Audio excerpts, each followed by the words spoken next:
Hello everyone. मुझे नहीं पता मेरी आवाज़ आ रही है या नहीं आ रही है, क्योंकि अभी तक कोई जुड़ा नहीं है।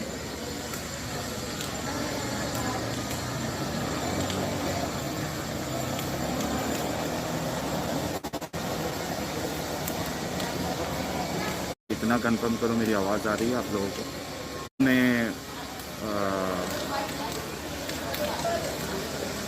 मतलब मैं इस कंडीशन में नहीं हूँ अभी कि मैं बात कर सकूँ, लेकिन बहुत सोच समझ के और बहुत अपने आप को काबू में करते हुए मैं अभी लाइव आया हूँ, वरना मैं बिल्कुल भी इस कंडीशन में नहीं हूँ कि मैं बात कर सकूँ।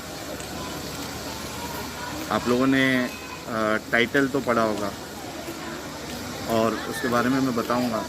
उससे पहले एक छोटी सी स्टोरी मैं शेयर करना चाहता हूँ अपने बारे में, यानी आप समझ जाएंगे मेरी माँ के बारे में। मेरी माँ जो है वो, उनकी शादी 16 साल की उम्र में हुई थी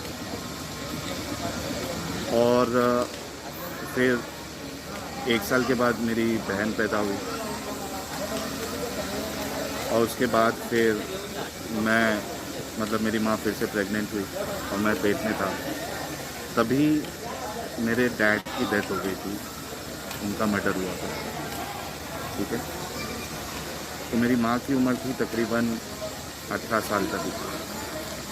बहुत छोटी उम्र थी और इतना बड़ा सदमा उनको मिला था ज़िंदगी में। और उसके बाद मैं पैदा हुआ और फिर उसके बाद मेरी माँ जो है वो मेरे नानी नाना और घर वाले उनको अपने घर लेके आ गए थे धारावी में। और उसके बाद मेरी माँ जो है उन्होंने मुझे और मेरी बहन को पाला। ऑब्वियसली मेरी नानी नाना और मामा इनका साथ हमेशा से रहा है, लेकिन सारी तकलीफ़ें जो है मेरी माँ ने उठाई हुई है। मेरी माँ को बहुत सारे लोगों ने समझाया था कि आप है ना दूसरी शादी कर लो, अभी उम्र बहुत छोटी है, लेकिन मेरी माँ ने दूसरी शादी नहीं की, ये कह कर के मेरे बच्चों का क्या होगा। तो बहुत तकलीफ़ों से मेरी माँ ने मुझे और मेरी बहन को पाला और मुझे काबिल बनाया, पढ़ाया लिखाया, मेरी बहन को पढ़ाया लिखाया